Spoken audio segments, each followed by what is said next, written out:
दशकों से चली आ रही समस्याएं टालने से नहीं, उनका समाधान खोजने से समाप्त होती है।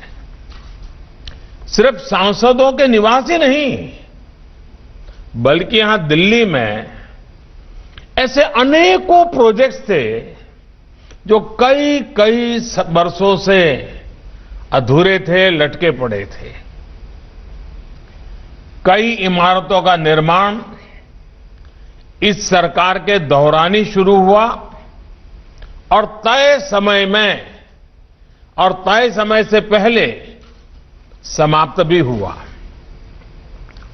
जब अटल बिहारी वाजपेयी जी की सरकार थी, तो अटल जी के समय जिस अंबेडकर नेशनल मेमोरियल की चर्चा शुरू हुई थी, उसका निर्माण कितने साल लग गए। ये सरकार बनने के बाद ही इसका काम हुआ।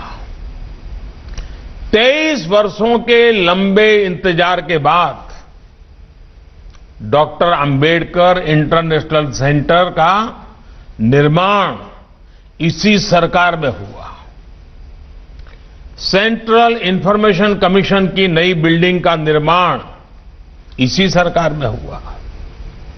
देश में दशकों से वॉर मेमोरियल की बात हो रही थी।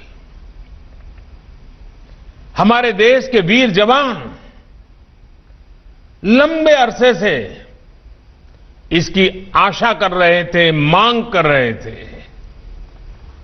देश के वीर शहीदों की स्मृति में इंडिया गेट के पास वॉर मेमोरियल का निर्माण भी, उसे करने का भी सौभाग्य हमारी सरकार को मिला। हमारे देश में हजारों पुलिसकर्मियों ने कानून व्यवस्था बनाए रखने के लिए अपना जीवन दिया है। हजारों पुलिस के जवान शहीद हुए हैं।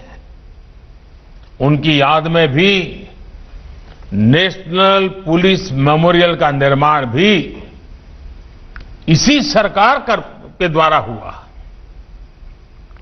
आज सांसदों के लिए नए आवासों का लोकार्पण, ये लोकार्पण भी इसी श्रृंखला में एक जरूरी और अहम कदम है। मुझे खुशी है कि हमारे सांसदों का एक लंबा इंतजार अब खत्म हो रहा है।